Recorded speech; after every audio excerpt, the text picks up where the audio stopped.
Update video on this. We got this one all poured and our brackets set, and we already got all the stuff off of it and backfilled.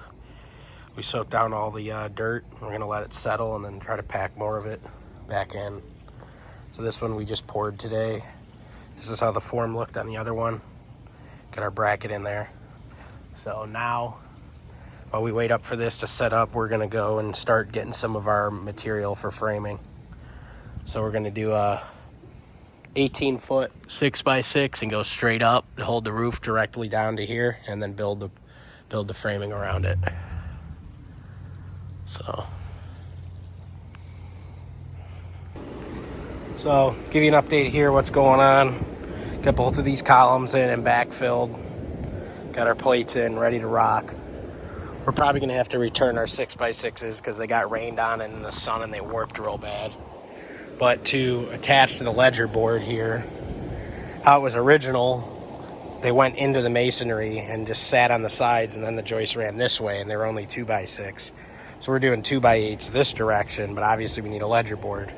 So you got this real weak clay stuff that's usually hollow, but there's enough bricks here and mortar joints. So we just kind of spot drilled, and we're using this Quickcrete anchoring epoxy for these bolts, galvanized 1/2-inch bolts. So they're in there a good 6 inches or so, all epoxied up. And then we laid out all of our holes, we'll get them all drilled, and then we'll put our ledger board on. We're gonna try to get the whole first floor here framed and attached. So that's where we're at. Just wanted to get a good video before we covered this up so you can see what's going on.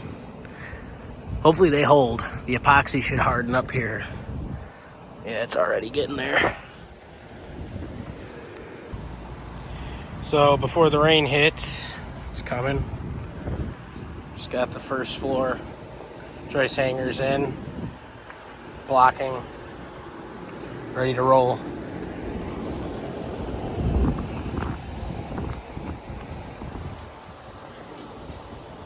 Epoxy really worked.